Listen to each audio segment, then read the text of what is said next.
Bismillahirrahmanirrahim. Assalamualaikum warahmatullahi wabarakatuh.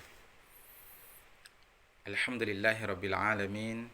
Wassalatu wassalamu ala asyrafil anbiya'i wal mursalin wa ala alihi wa ashabihi wa man tabi'ahum bi ihsanin ila yaumiddin wa ba'du.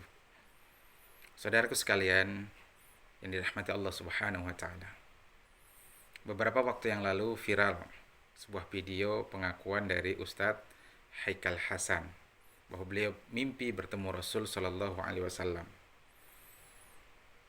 Akhirnya beliau dilaporkan ke pihak kepolisian. Beliau diminta klarifikasi.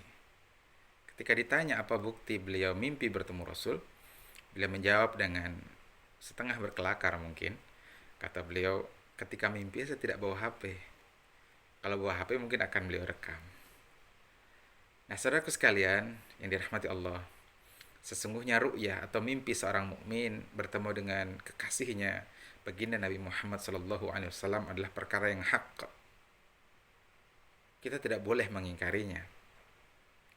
Kata Al-Alama Al-Qadi Yusuf bin Ismail An-Nabhani, kakek sekaligus guru dari Syekh Taqiyuddin An-Nabhani, pendiri Hizbut Tahrir. Beliau mengatakan mimpi bertemu Rasul itu hak. Bahkan melihat langsung dalam keadaan terjaga itu juga hak. Seorang mukmin tidak boleh ragu dengannya, karena ia dibangun berdasarkan qawaid diniyah yang kokoh. Beliau sebutkan itu dalam kitabnya Afdhalus Salawat ala Sayyidis Sadat. Dalam kitab beliau yang lain, yakni kitab Wasailul Wusul ila Syamailir Rasul sallallahu alaihi wasallam, di bagian akhir beliau mengutip sejumlah hadis tentang mimpi bertemu Rasul sallallahu alaihi wasallam. Sebagaimana juga dikutip hadis-hadis tersebut oleh Imam At-Tirmidzi dalam kitabnya Syama'il Muhammadiyah.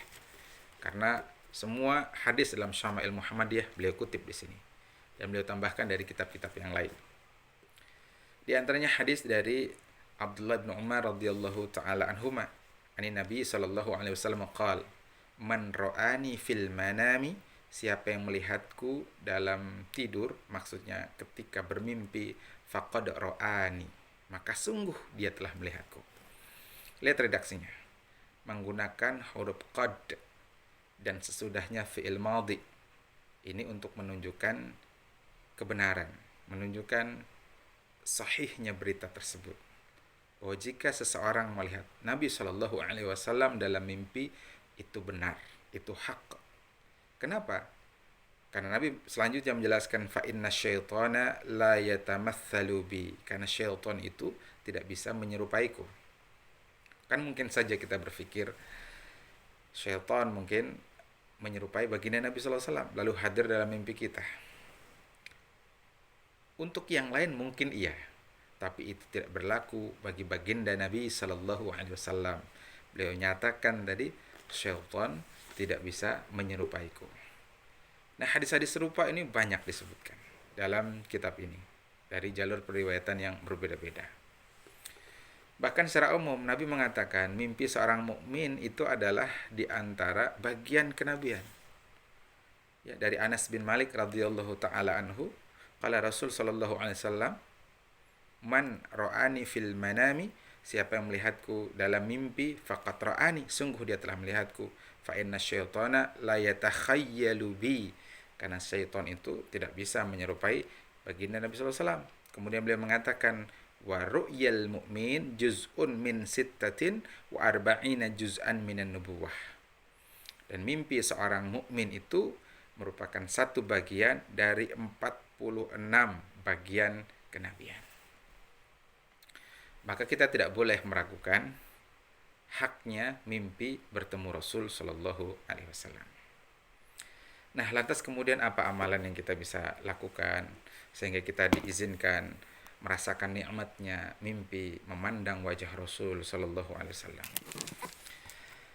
Al-Qadi Al-Alamah Yusuf bin Ismail An-Nabhani kembali menegaskan dalam kitabnya Afdhalus Salawat ala Sayyidis Sadat, bahwa kata beliau di antara fadilah, dari banyaknya fadilah orang yang bersolawat adalah dia akan diizinkan mimpi bertemu Rasul Shallallahu Alaihi Wasallam. Jadi amalannya adalah perbanyak sholawat.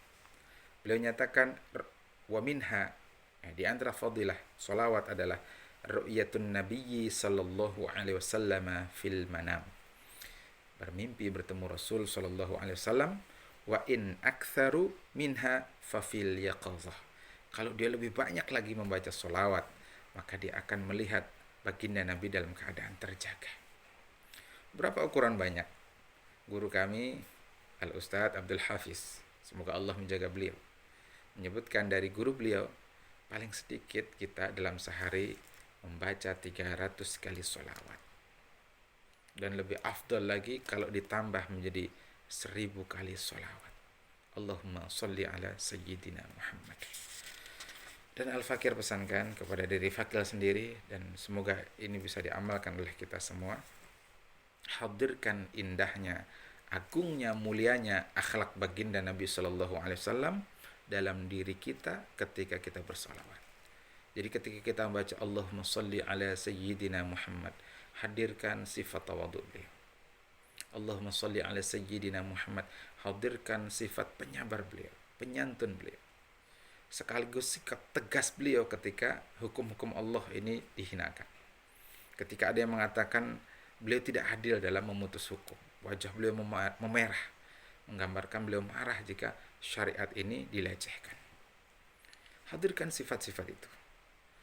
Caranya bacalah Syama'il Muhammadiyah, sehingga kita akan tahu bagaimana sifat khuluqiyah baginda Nabi Sallallahu Alaihi Wasallam. Nah, ada satu kisah yang dikutip oleh Syekh Yusuf An-Nabhani dalam kitabnya ini. Dan beliau ini juga mengutip dari Al-Hafiz Asy-Syakhawi, seorang ahli hadis. Seorang wanita datang kepada Imam Hasan Al-Basri. Dia bercerita bahwa dia rindu ingin bertemu dengan putrinya yang telah lama meninggal, dan dia ingin bertemu dengannya di alam mimpi. Kemudian Imam Hasan Al-Basri memerintahkannya, "Sholli arba'a raka'atin." Salatlah 4 rakaat. Waqra'i fi kulli raka'atin Fatihatul Kitab. Bacalah setiap rakaatnya itu surah Al-Fatihah marratan, 1 kali. Wa surata Alhaakumut Takatsur, dan bacalah surah Alhaakumut Takatsur ila akhir surah marratan, 1 kali. Kalau disebut 4 itu bisa jadi 4 rakaat langsung, bisa juga dimaknai 2-2. Karena salatul lail mathna kata Nabi. Salat malam 2-2. Jadi kita bisa lakukan 2-2 dengan niat salat sunnah mutlak, ya usolli sunnatal lillahi ta'ala begitu. Kemudian di rakaat pertama membaca suratul Fatihah, kemudian surah Alhaakumut Takatsur. Rakaat kedua begitu pula, dan seterusnya. Dzalika ba'da sholatil isya al-akhirah, dan itu dilakukan setelah salat isya yang akhir. Jadi setelah salat isya kemudian ba'diyah lakukan itu. Atau menjelang tidur boleh juga. Summat taji'i, kemudian berbaringlah, yakni dengan meletakkan sisi badan sebelah kanan ini di bawah, yang kiri di atas, menghadap ke arah kiblat. Karena itulah tidur yang disunnahkan, yang dicontohkan oleh baginda Nabi sallallahu alaihi wasallam. Wa sholli 'alan nabiyyi sallallahu alaihi wasallam hatta tanami, dan bersolawatlah engkau kepada baginda Nabi Sallallahu Alaihi Wasallam hingga engkau tertidur. Apa yang terjadi hadirin? Dalam tidurnya dia bermimpi melihat putrinya, namun keadaannya sedang disiksa. Tubuhnya diliputi api, tangannya diborgol dengan borgol dari api, kemudian kakinya dirantai dengan api. Terbangun dia, kemudian besok harinya dia temui kembali Imam Hasan Al-Basri. Kemudian beliau menyarankan, tasaddaqi bisadaqatin, bersedekah engkau, la'allallahu ya'fu anha, mudah-mudahan Allah Subhanahu wa taala mengampuni dia.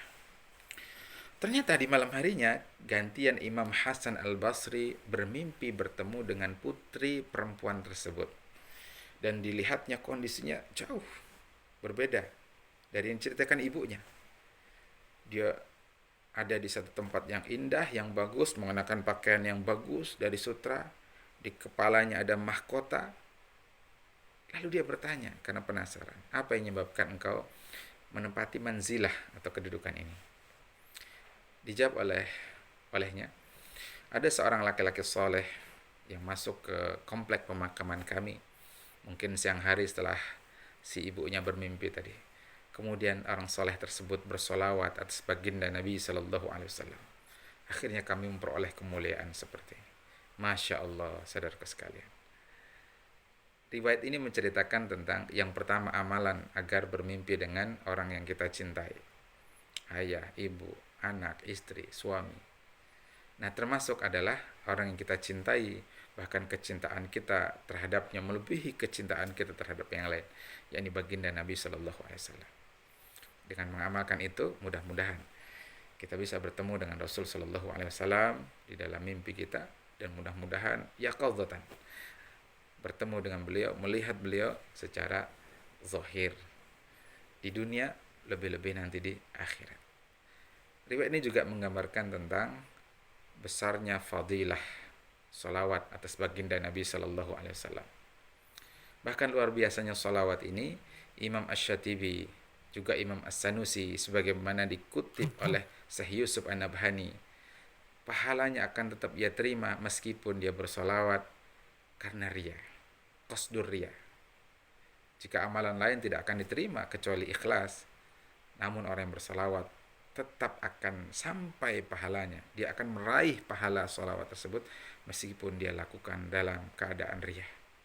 Mudah-mudahan kita ikhlas bersolawat, dimudahkan untuk memperbanyak solawat, kemudian diizinkan oleh Allah merasakan nikmatnya bertemu dengan Rasul di alam mimpi, termasuk yaqadzatan sebelum pertemuan sungguhnya nanti di jannahnya Allah Subhanahu wa taala. Amin Allahumma amin. Hadanallahu wa iyyakum ajma'in wa la minkum. Assalamualaikum warahmatullahi wabarakatuh.